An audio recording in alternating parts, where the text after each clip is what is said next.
안녕하세요. 오늘은 조금 묵직한 주제를 들고 왔습니다. 요즘 뉴스나 주변 이야기 들어보면 나이가 들어서도 편안한 노후를 보내지 못하는 분들이 많죠. 노후라고 하면 예전에는 자식 손에 이끌려 한 집에서 손자들과 오붓하게 지내는 모습만 그렸는데요. 실제 현실은 그렇지 않은 경우가 훨씬 많습니다. 특히 79세, 고시원에서 노후를 보내는 현실이라는 말을 들으면 너무 안타까워서 마음 한켠이 아려오곤 합니다. 오늘 이야기를 하려는 이유는 간단해요. 우리가 오랫동안 그려왔던 은퇴 후 생활 혹은 노후의 모습이 급변하고 있기 때문입니다. 특히 자식이든 누구든 누군가가 나를 돌봐주겠지라는 막연한 기대가 더 이상 통하지 않는 시대가 되었습니다. 이제는 자식도 각자 삶이 바쁘고 독립을 해도 부모님을 잘 돌볼 수 있는 여력이 없는 경우가 많습니다. 그렇다고 늘 함께 산다고 해서 서로가 행복한 것도 아니고요. 그러다 보니 결국 본인의 노후는 본인이 책임져야 하는 상황이 된 거죠. 그리고 삶의 질을 지킬 수 있는 준비, 예를 들면 경제력, 건강, 사회적 관계 등 전반적인 노후 설계가 제대로 되어 있지 않다면 최악의 경우 고시원과 같은 좁은 공간에서 홀로 지내야 할 수도 있습니다. 실제로 고시원에 거주하는 노인분들이 생각보다 많다는 소식 한 번쯤 들어보셨을 거예요. 그래서 자식 독립이 정답이라는 이야기를 합니다. 이 말이 조금 역설적으로 들릴 수도 있어요. 어차피 자식들이 내 노후를 책임져 주지 않으니 차라리 내가 먼저 자식을 독립시켜서 내 삶도 지키고 아이들도 각자 길을 찾게 해주자는 의미쯤으로 이해해 주시면 좋겠습니다. 노후가 되어서도 자식에게 얽매여 감정적으로나 경제적으로 더 힘들어지는 경우가 적지 않거든요. 사실 이렇게 말한다고 해서 그래, 자식이 필요 없어, 다 내 인생이야 라고 단정 지어버릴 수는 없죠. 사람마다 사정이 다르고 가족관계에 대한 가치관도 다 다르니까요. 하지만 적어도 노후 준비를 하는 입장에선 이런 현실적인 측면을 냉정하게 받아들이고 미리 대비해 둘 필요가 있다는 거죠. 오늘은 구체적으로 세 가지 사례를 통해 왜 자식 독립이 노후 준비에 중요한 키워드인지, 그리고 고시원 노후 생활이 주는 교훈이 무엇인지 이야기를 나눠보려 합니다. 나중에 내 자식이 어떻게든 해주겠지라는 마음에서 벗어나 스스로의 미래를 더 탄탄하게 준비하는데 조금이나마 도움이 되었으면 좋겠습니다. 1. 아들, 딸 키우느라 내 노후 자금 다 썼어요. 65세 이순재 가명씨 이야기. 이순재 씨는 65세에 퇴직하신 후 퇴직금과 은행 적금을 몽땅 털어 자녀들의 결혼 자금을 대주셨습니다. 젊었을 때부터 나는 무조건 내 아이들만큼은 부족함 없이 키울 거야 라는 마음이 아주 강하셨다고 해요. 그게 부모의 역할이라고 생각하셨고 본인도 큰 어려움 없이 평생 직장 비슷한 곳에서 근무를 하셨으니 늘 자신이 있었습니다. 그런데 막상 자녀들이 결혼을 하고 손자 손녀가 생기다 보니 아들, 딸 부부 역시 자기네 살림이 빠듯한 거예요.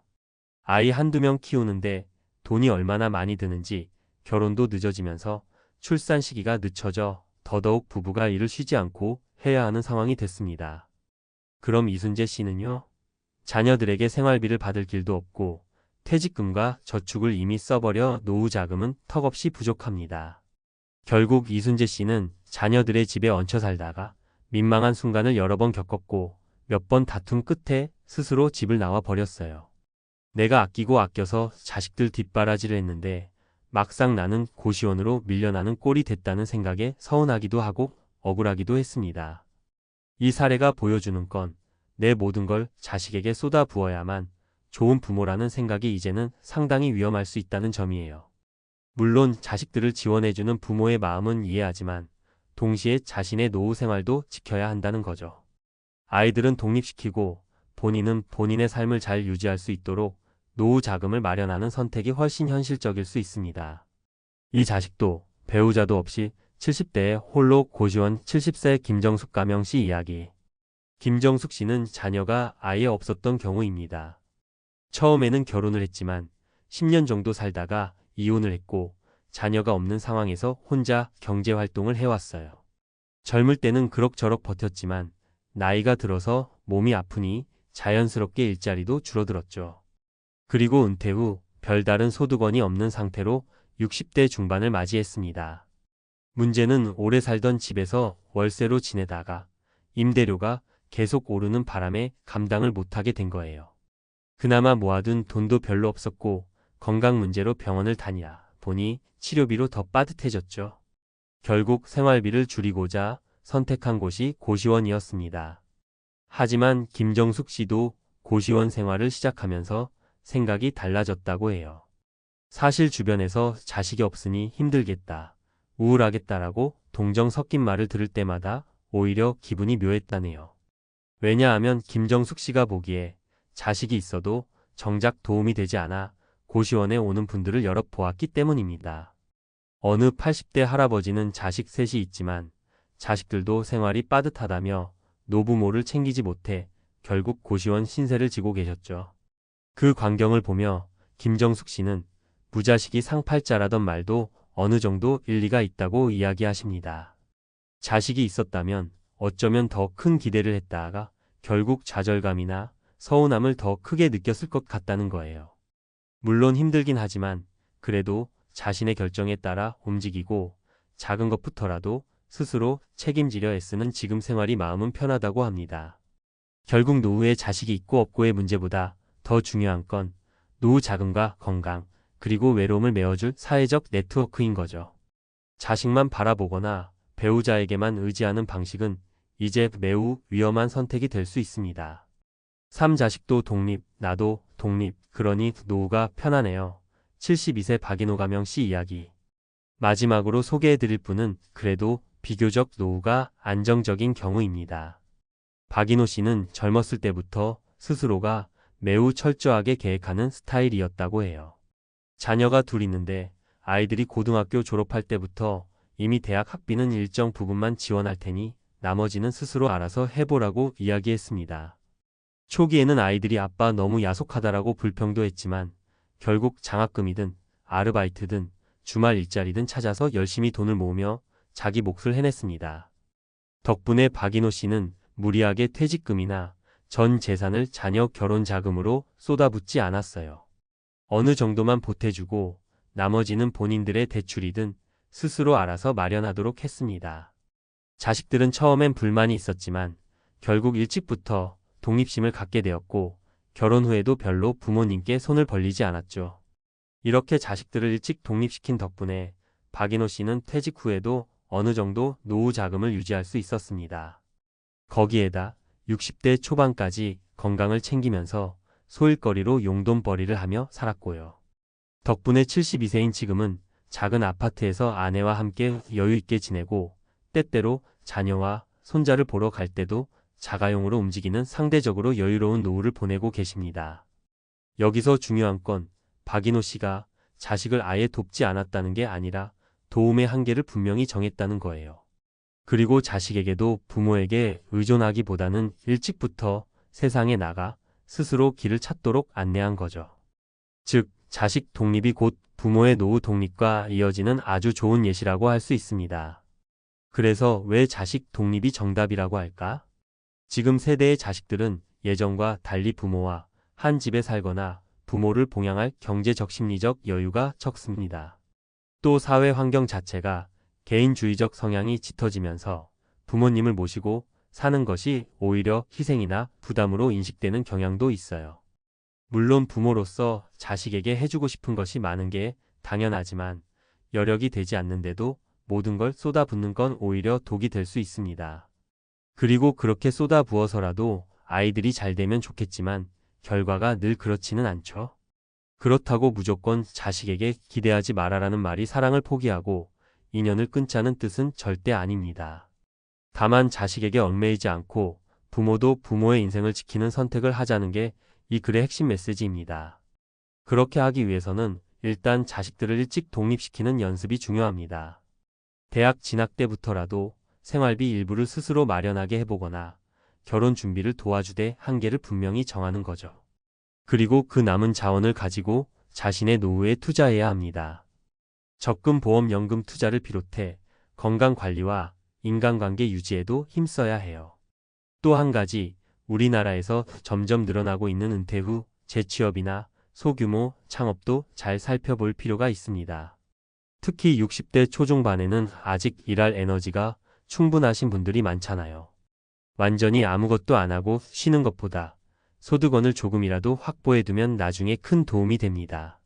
물론 이것도 건강이 받쳐줘야 가능한 일이니 지속적인 건강 관리가 필수겠지요. 마지막으로 주변 사람들과의 관계 형성도 정말 중요합니다. 나이가 들어서 자식이 아닌 또 다른 친구나 지인, 커뮤니티를 통해 외로움을 덜 수 있다면 고시원 생활까지는 가지 않을 수 있겠죠. 혹은 설령 부득이하게 고시원을 가더라도 외부에서 만나는 지인들이 있다면 정서적으로 받는 충격은 훨씬 덜할 겁니다. 마무리하며 결국 79세 고시원에서 노후를 보내는 현실. 자식 독립이 정답인 이유라는 말은 더 이상 꿈꿔왔던 전통적 노후 생활이 쉽지 않다는 현실을 반영하는 한편 어떻게 준비하느냐에 따라 우리 노후는 달라질 수 있다는 걸 알려줍니다. 사례 속 첫 번째 분이순재 씨은 자식에게 전 재산을 쏟아부은 대가로 오히려 고시원 노후라는 쓰라린 결과를 맞이했고, 두 번째 분 김정숙 씨은 자식이 없지만 오히려 마음의 부담이 덜하다고 느끼고 있습니다. 세 번째 분 박인호 씨은 자식 독립을 일찍부터 유도함으로써 자신의 노후를 안정적으로 꾸려가는 성공 사례가 되겠죠. 즉, 내 노후에 대한 열쇠는 어디까지나 나가 쥐고 있습니다. 부모로서 해줄 수 있는 건 최대한 하되 그 선을 지키고 자식을 독립적으로 성장시키는 것이 곧 부모의 노후를 안정시켜주는 길이 됩니다. 특히 자녀들이 내가 직접 벌고 내 삶을 내 힘으로 꾸려나간다는 마음가짐을 어릴 때부터 익히면 부모로부터 정신적으로나 경제적으로나 일찍 독립할 수 있게 되죠. 무자식이 상팔자다라는 한탄 섞인 말이 자주 들리는 요즘, 이 말을 그저 비관적이고 냉소적인 표현으로만 들을 것이 아니라 자식에게 의존하지 않고도 살아갈 수 있는 준비를 해두어야겠다라는 현실 인식으로 발전시킬 필요가 있습니다. 실제로 자식이 있어도 제대로 서로를 돌볼 여력이 되지 않는 세상이니까요. 언제 어떻게 변화할지 모르는 사회에서 우리가 할 수 있는 가장 확실한 대비는 내 노후를 내 힘으로 지켜낼 준비를 차근차근 해나가는 것입니다. 가족에게 의지하든 스스로 홀로 서기를 하든 선택은 자유지만 미리 대비를 하지 않으면 결국 더 힘든 노후를 맞이하게 됩니다. 이제 우리 모두 고시원 노후가 남의 일만은 아니라는 사실을 받아들이고 지금 당장 작은 것부터라도 실천해보면 어떨까요? 자식도 살리고 나도 살리는 길은 자식 독립에서부터 시작된다고 해도 과언이 아니니까요. 조금씩 준비해 나간다면 분명 후회 없는 노후를 보낼 수 있으리라 믿습니다. 63세 버스 기사의 눈물 국민연금만 믿었던 은퇴의 대가. 안녕하세요. 혹시 여러분 주변에도 은퇴를 앞두고 있거나 이미 은퇴하신 분들이 계신가요? 요즘 들어서 자주 듣는 말 중 하나가 은퇴 후가 더 걱정된다는 이야기예요. 일을 할 때는 앞으로 얼마를 벌 수 있을지, 또 어떻게 모아야 할지를 생각하지만 막상 은퇴가 코앞으로 다가오면 이 돈으로 앞으로 몇 년을 살 수 있을까? 라는 두려움이 확 몰려오곤 하죠. 그동안 국민연금 꾸준히 내면 어떻게든 먹고 살 수 있겠지 했는데 현실은 꼭 그렇지가 않습니다. 그래서 오늘은 63세 버스 기사의 눈물 국민연금만 믿었던 은퇴의 대가라는 제목을 가지고 이야기를 나눠보려고 해요. 은퇴를 준비하시는 분들 혹은 이미 은퇴하신 분들에게 조금이나마 공감이 되길 바라면서 은퇴 후 삶을 고민해 볼 수 있는 길잡이가 되었으면 좋겠습니다. 1. 63세 버스 기사의 이야기. 국민연금만 바라봤던 은퇴. 첫 번째 사례로 실제로 63세 버스 기사를 하시는 분의 이야기를 들어볼게요. 이름을 직접 밝히긴 좀 그렇고 그냥 김 사장님이라고 불러볼까요? 그런데 사실 그분은 사장님이라기보다는 고용된 버스 기사시죠. 요즘 대형 버스를 몰다 보면 체력도 꽤 중요하고 시력도 좋아야 하고 무엇보다도 근무 시간 자체가 길어 힘들다고 하소연을 많이 하세요. 김 사장님은 30대 초반부터 국민연금을 부었대요. 어차피 60 넘으면 연금 나오고 그걸로 생활하면 되지 않겠어? 하고 생각하셨다고 해요. 그런데 버스 회사의 사정이 점점 안 좋아지면서 임금이 거의 동결되고 중간에 개인 사정으로 퇴사를 몇 번 하시면서 국민연금 납부에 구멍이 생긴 기간이 있었던 거예요. 그땐 뭐 다시 취업하면 또 알아서 내겠지 이렇게 가볍게 생각했는데 막상 60세가 돼서 연금을 받으려고 보니 이게 다인가 싶을 정도로 금액이 턱없이 부족했다는 겁니다. 김 사장님 표현을 빌려보자면 젊을 땐 솔직히 막연하게 생각했지. 60 넘으면 늙었고 그때 가면 뭔가 나라에서 다 해주겠지. 근데 그게 아니더라고. 라고 하세요. 문제는 이분이 63세인데 아직도 버스를 운전하셔야 생계가 유지된다는 거예요. 왜냐하면 국민연금을 한 달에 약 70만 원 정도밖에 못 받는데 이걸로는 기본적인 생활비조차 빠듯하다는 거죠. 게다가 요즘 물가가 계속 오르잖아요. 전기요금, 난방비, 식비 전부 예전보다 훨씬 더 큰 부담으로 다가오고 있습니다. 겨우 연금으로 나오는 70만 원에 조금 모아둔 퇴직금도 몇 년 쓰다 보니 바닥나고 남는 게 없어. 이대로 가면 평생 일해야겠다는 마음이 들어요. 그래도 버스 운전은 나이 많다고 못 시키면 그땐 어쩌냐고. 김 사장님 말씀 들으면 마음이 짠해져요. 몸도 예전 같지 않고 장시간 운전은 곧 사고 위험에도 직결되는데 본인도 그걸 알면서도 그만두지 못하는 현실이 너무 안타깝죠. 국민연금이 있어도 이거 가지고는 생활이 힘드니 결국 은퇴라기보다 그냥 계속 일해야만 하는 것이 내 운명인가 싶어. 이렇게 한탄하시는 모습을 보면 정말로 은퇴가 막연히 꿈꾸는 여유로운 제2의 인생이 아니라 희망 없는 연장선이 되어버린 느낌입니다. 이 은퇴 준비의 사각지대 간병인으로 일하는 58세 최 씨. 두 번째 사례는 조금 다른 직업군이지만 비슷한 고민을 안고 계신 분의 이야기입니다. 58세의 최 씨는 간병인으로 일하고 계세요. 간병인이라는 직업 특성상 주로 병원에서 환자들을 돌보는데 24시간 교대 근무이기도 하고 체력적으로 굉장히 힘든 일이 많아요. 그런데 문제는 나이가 들수록 이 일을 계속하기가 쉽지 않다는 거죠.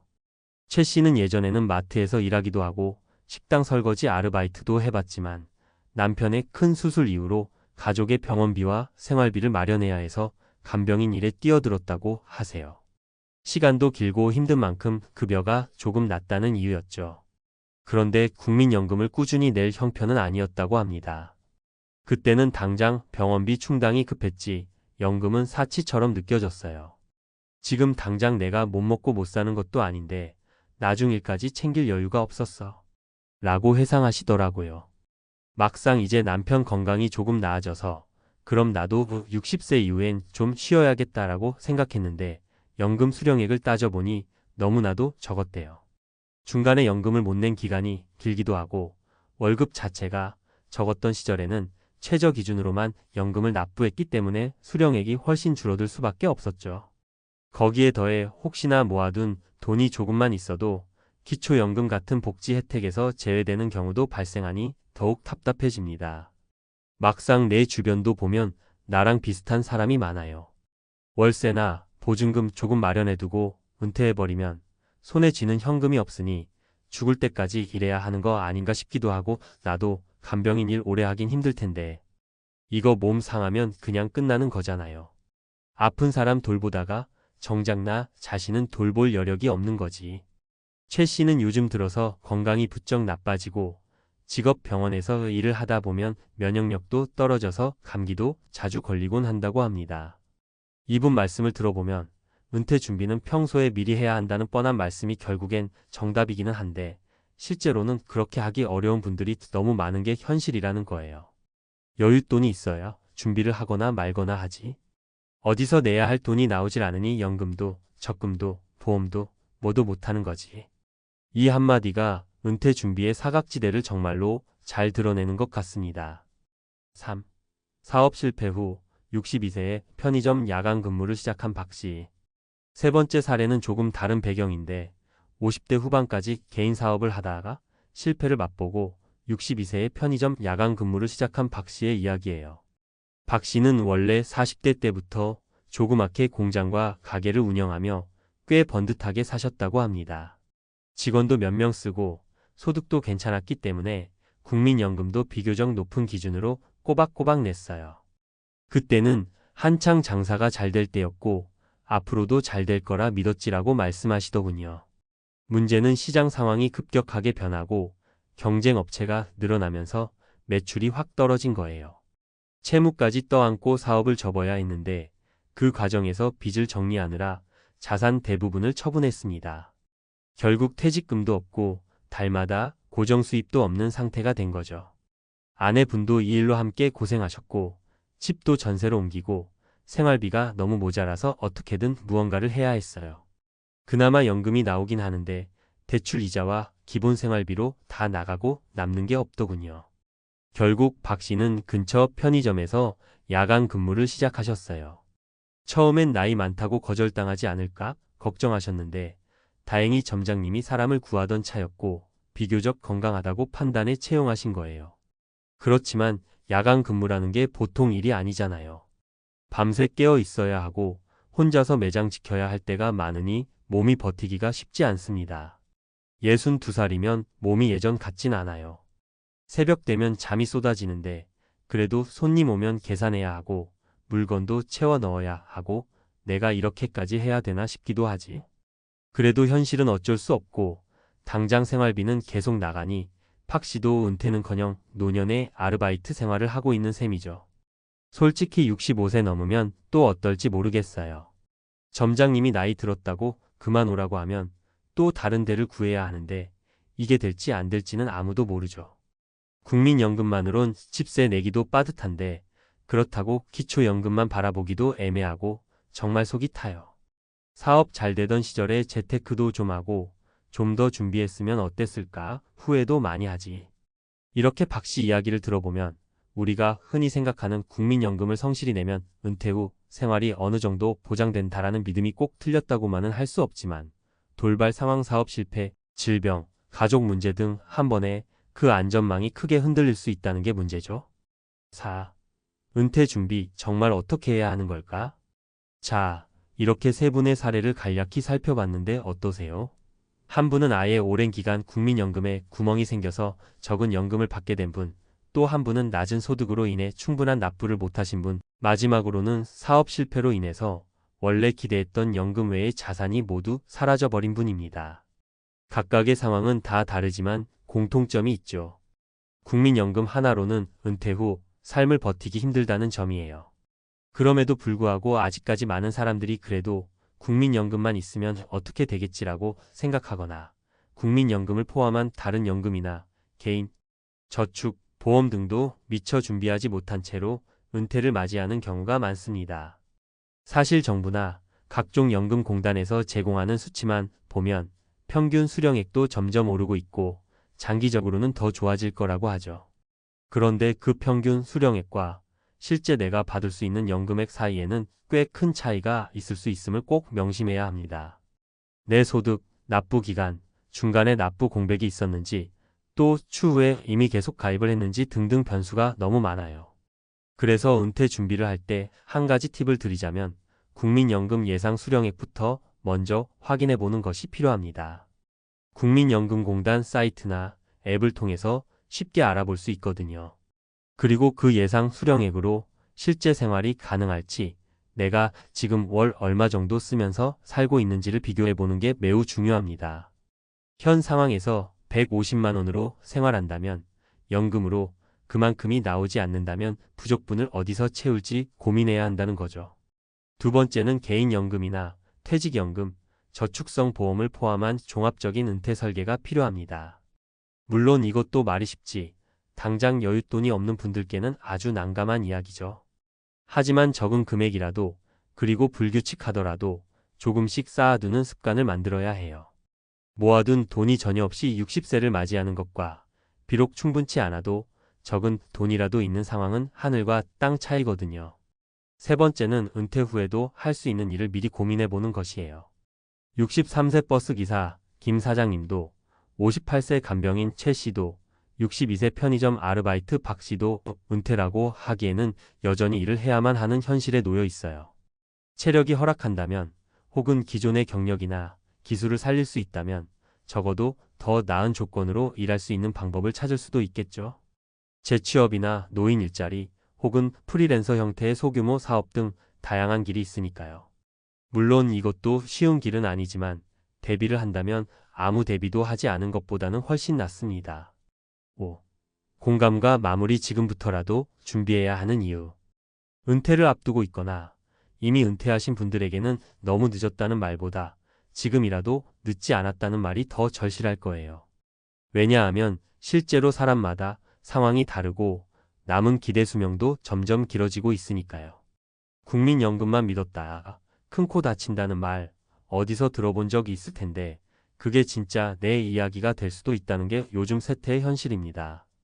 63세 김 사장님처럼 더 이상 몸이 버티기 어려운 직업을 계속 해야만 하는 상황이 오기 전에 더 나은 일자리나 더 안정적인 수입원을 찾을 수 있도록 노력하는 것도 중요하고요. 58세 최 씨처럼 간병인 1등 몸을 많이 쓰는 직군에 있다면 건강관리를 위해 적절한 보험과 노후 자금 관리가 필수라는 사실도 잊지 않아야 하죠. 62세 박 씨처럼 언제 어디서 무슨 일이 터질지 모르는 인생이기에 가능한 한 여러 개의 안전장치를 마련해 두는 것도 방법입니다.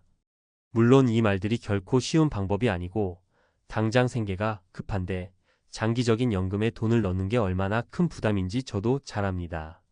하지만 어쨌든 10년 뒤, 20년 뒤의 내 모습을 생각하면 작은 액수라도 지금부터 모으거나 준비해 두는 게 정말 중요하다는 걸 느껴요. 혹시라도 직장을 다니는 분이라면 퇴직연금 제도를 잘 활용해서 최대한 연금 수령액을 늘리는 방법을 알아보는 것도 좋고요. 가족이나 친지와도 미리 대화를 나누는 게 좋습니다. 우리가 흔히 생각하는 효자, 효녀 개념으로 자녀에게 부담을 주기 싫어하시면서도 실제로 자녀에게 기대하는 분들이 있거든요. 그런데 자녀 세대도 점점 결혼이나 취업이 어려워지고 있잖아요. 결국 서로의 상황을 미리 파악하고 어느 정도 금전적인 협력이 가능할지 아니면 실제로 함께 거주할 수 있을지 등을 논의하는 과정이 필요합니다. 은퇴라는 게 어찌 보면 당연히 찾아오는 미래인데도 우리는 때때로 현재 삶에 치여서 이걸 뒷전으로 밀어놓기 쉬워요. 그러다 어느 날 아차, 이제 더 이상 일할 직장도 없고 매달 고정 수입은 연금뿐이네 싶은 순간이 오면 세상이 무너진 듯한 두려움이 확 밀려오는 거죠.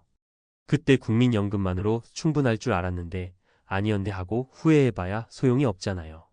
그러니까 혹시 지금 40대, 50대라면 아직 늦지 않았습니다. 당장 연금 상태가 어떤지 확인하고 더 넣을 수 있으면 더 넣고 추가적인 개인연금이나 소액 적금이라도 조금씩 시작해보는 걸 권유하고 싶어요. 혹여나 본인이 이미 은퇴를 하셨다면 은퇴가 노년의 끝이 아니라 내가 할 수 있는 또 다른 일의 시작이 될 수 있도록 마음을 열어두시고 건강관리와 함께 제2의 일자리를 모색해 보시면 어떨까 해요. 국민연금은 물론 우리 노후에 꼭 필요한 안전망이긴 해요. 하지만 이걸로 모든 은퇴 생활이 완벽하게 보장되지는 않는다는 사실, 그리고 사람마다 조건이 다르다는 점, 더불어 갑작스럽게 찾아오는 인생의 변수가 있다는 사실을 꼭 잊지 않으셨으면 합니다. 63세 버스 기사의 눈물이 나와 남의 이야기가 아니라 결국엔 우리 모두가 마주할 수 있는 현실일 수 있으니까요. 긴 이야기 들어주셔서 정말 고맙고요. 이 글이 은퇴 준비나 은퇴 후 삶에 대해 다시 한번 생각해 볼 작은 계기가 되었으면 좋겠습니다. 노후에 대한 불안이 우리를 짓누르지 않도록 지금부터라도 할 수 있는 것들을 하나씩 찾아나가 보자고요. 무엇보다도 건강이 가장 큰 자산이니 오늘도 건강 잘 챙기시고 재정 계획도 차근차근 세우시길 응원합니다. 감사합니다. 60세 퇴직한 은행원, 태국에서 동거 시작, 은퇴 후 숨겨진 진실. 여러분도 혹시 은퇴라는 단어를 들으면 가슴이 쿵 내려앉는 느낌이 드시나요? 젊을 땐 은퇴가 먼 훗날의 이야기처럼 들리다가도 어느 순간 다가오는 퇴직이라는 현실 앞에서 막막함을 느끼게 되는 게 보통이에요.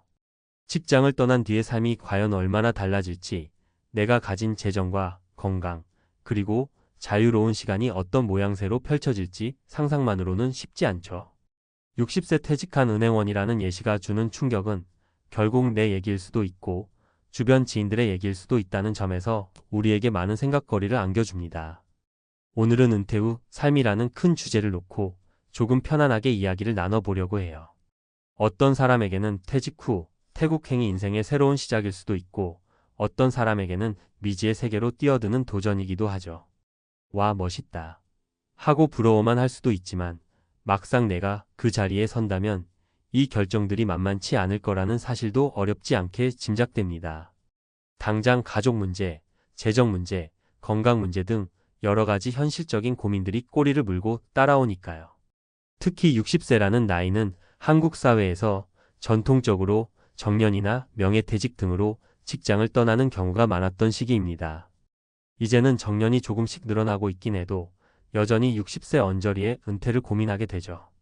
그러다 보니 앞으로 20년, 길게는 30년 가까이 살아야 할 삶을 어떻게 꾸려나갈지 시니어 이막 인생에 대한 관심이 뜨겁습니다. 태국에서 비교적 낮은 생활비로 동거도 하고 여유로운 삶을 살 수 있다는 이야기만 들으면 솔깃해지지만 과연 그 이면에는 어떤 준비와 현실이 도사리고 있을까요? 오늘은 은퇴 후 삶을 조금 더 입체적으로 들여다보기 위해 세 가지 구체적인 사례를 말씀드리려고 해요. 물론 모두 실제 인물 예시는 아니지만 충분히 우리 주변에서 만날 법한 이야기들이니 참고하시면 좋을 것 같습니다. 1. 60세 퇴직한 은행원, 태국에 터를 잡다. 첫 번째 사례는 실제로 태국에 가겠다고 결심한 어씨 이야기입니다. 어씨는 30년 가까이 은행에서 근무했어요. 주로 영업점에서 고객을 응대하고 대출 상담도 하고 꽤나 바쁘게 살았죠. 노후 준비를 제대로 해야 한다는 생각은 있었지만 막상 통장에 얼마쯤 있어요. 충분하다는 느낌이 들까? 하는 의문은 쉽사리 해소가 안 되더래요. 월급이 들어오면 이리저리 생활비로 빠져나가고 자녀 교육비나 결혼 자금 지원 등이 겹치면 모아둔 돈이 크게 불어나지 않았다고 합니다. 결국 60세가 가까워지면서 퇴직금, 적금, 소규모의 부동산 매각 등으로 어느 정도 목돈을 마련했어요. 그런데 문제는 한국에서 계속 생활할 때 드는 주거비나 생활비가 만만치 않았다는 점이었죠. 그럼에도 불구하고 한국에서 자녀들과 가깝게 지내고 싶은 마음도 있었지만 어씨 스스로 이렇게 사는 게 정말 행복한가? 라는 질문을 떨칠 수 없었다고 합니다. 그래서 결심한 게 해외 거주를 통한 삶의 전환이었어요. 은행원으로 일하면서 쌓은 국제 뉴스나 환율 동향 등에 대한 감각도 있고 퇴직 후 다른 삶의 방식에 대한 호기심도 컸습니다. 그렇게 태국 치앙마이로 거점을 잡고 현지인 친구도 사귀고 한 달에 10만 120만 원 선에서 생활이 가능하다는 사실을 체험하게 된 거죠. 집세와 식비, 간단한 여가 생활을 해도 한국에서의 지출보다는 훨씬 적게 든다는 것을 발견했습니다. 게다가 날씨는 따뜻하고 사람들도 비교적 친절하니 마음의 여유가 생긴다고 해요. 물론 마냥 좋은 점만 있는 건 아닙니다. 언어 장벽도 있고 가끔 외로움이 밀려올 때는 내가 이런 선택을 해서 잘한 걸까? 라는 불안감이 고개를 든다고 해요. 또 자녀들과 떨어져 지내다 보니 예전처럼 곁에서 살뜰히 챙겨줄 수 없다는 것도 마음에 걸리죠. 그럼에도 불구하고 어씨는 직장 다닐 때 느꼈던 압박감과 부담감에서 벗어나 내 인생을 조금 더 자유롭게 살 수 있다는 점이야말로 엄청난 축복이라고 말합니다. 어씨 사례는 우리에게 해외 생활이 은퇴 후의 선택지 중 하나가 될 수 있다는 가능성을 열어주지만 그만큼 외국에서 사는 것에 대한 현실적인 준비와 심리적 대비가 필요하다는 경고도 남겨주죠. 2. 58세 교사, 작은 도시에서의 공동체 생활.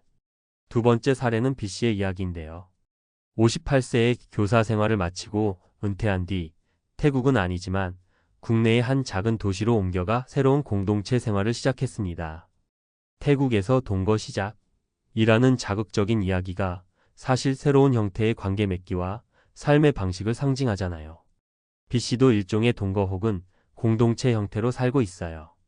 B씨는 은퇴 후 막상 집에만 있으려니 너무 심심하고 본인이 가진 재능이나 지식이 사장되는 것 같아 아쉬웠다고 합니다. 그래서 고민 끝에 선택한 것이 자급자족형 마을 공동체였어요.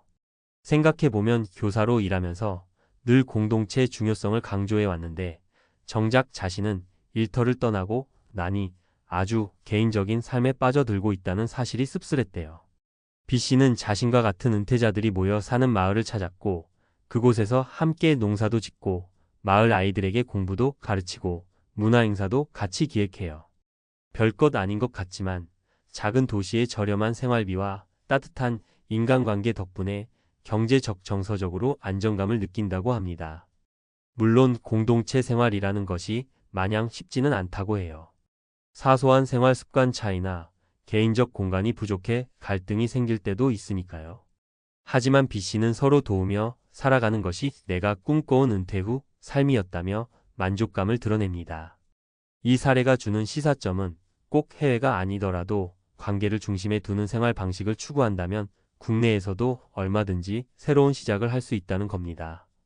퇴직하면 뭐 하지? 라는 고민이 드는 분이라면 내 관심사가 무엇이고 어떤 삶의 태도를 지향하는지 먼저 점검해 보는 게 중요하겠죠.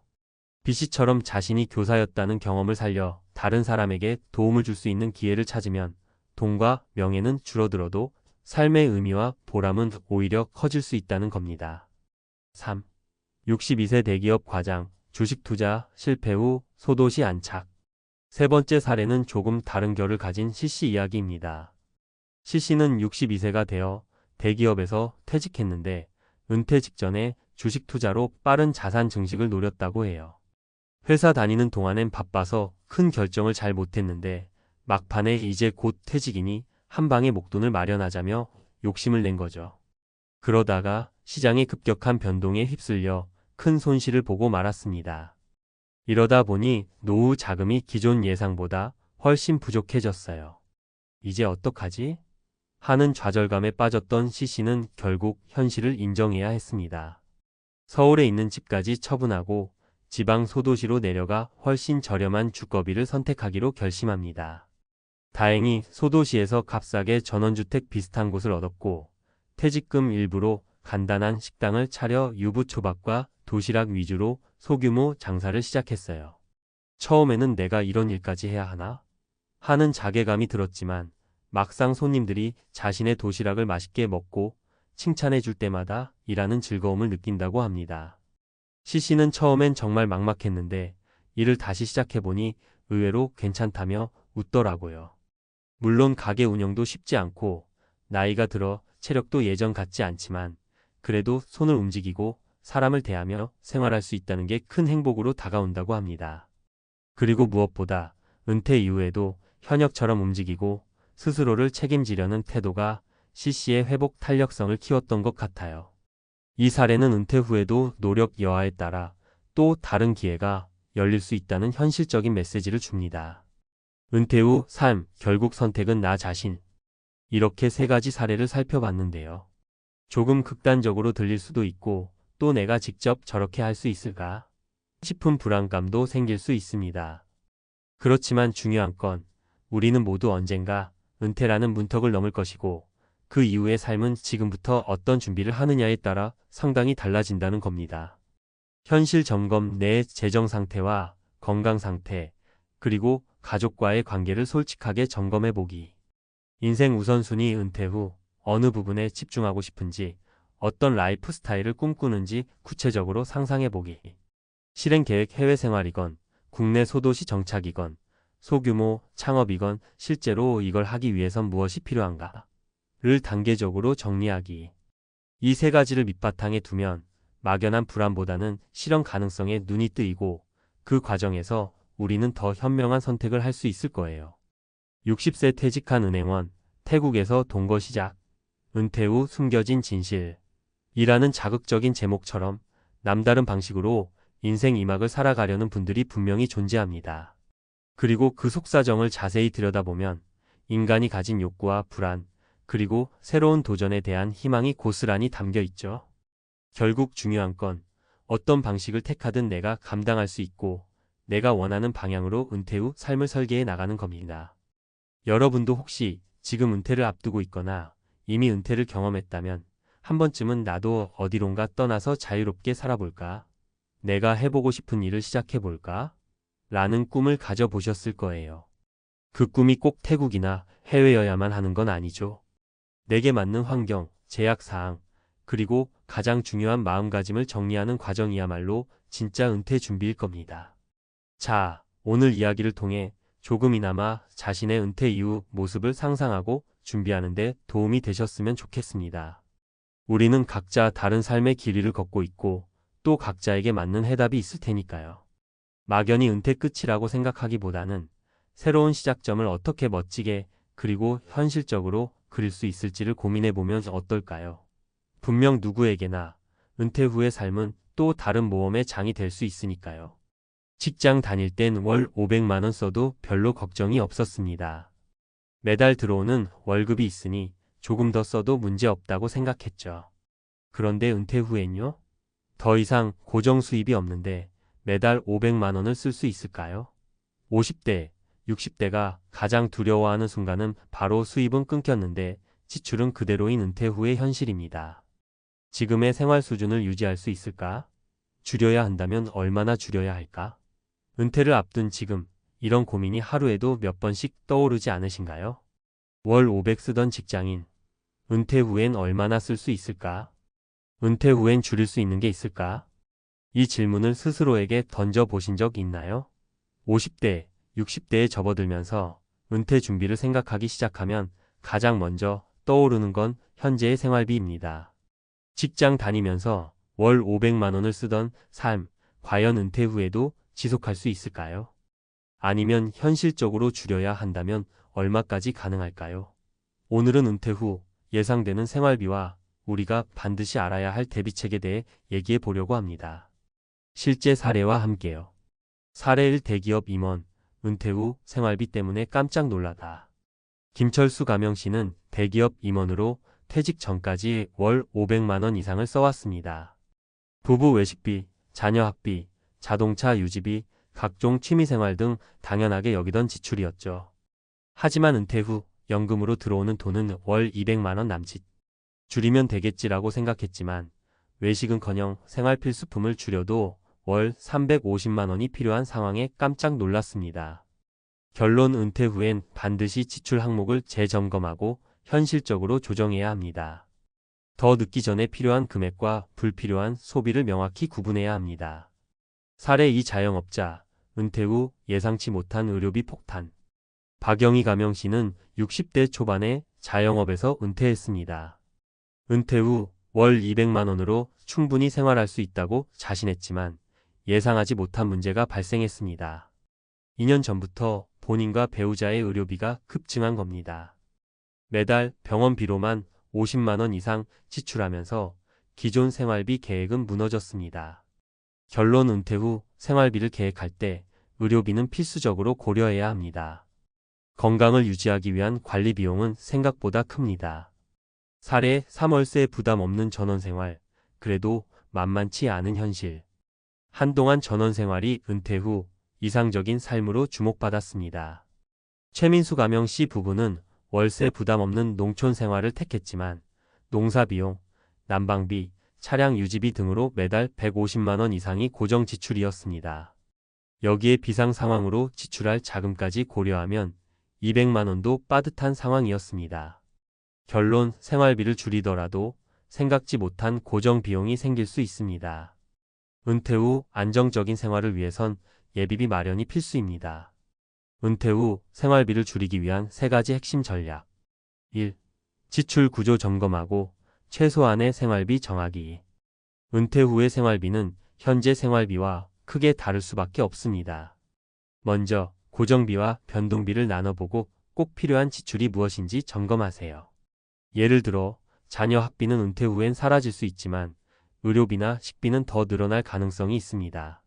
지금부터 최소 생활비를 정하고 이에 맞춰 예산을 재편성하는 습관이 필요합니다. 2. 건강에 투자하기. 은퇴 후 가장 큰 리스크는 의료비입니다. 건강관리에 소홀하면 작은 병도 큰 비용으로 이어질 수 있습니다. 예방적 차원의 운동, 식단 관리, 정기적인 건강검진은 가장 중요한 투자입니다. 나중에 발생할 의료비를 줄이는 데 도움이 됩니다. 3. 예비비 마련과 안정적인 수입원 확보하기. 은퇴 후 불시에 발생하는 지출을 감당하기 위해 예비비는 필수입니다. 또한 연금 외에 안정적인 수입원을 미리 마련하는 것이 중요합니다.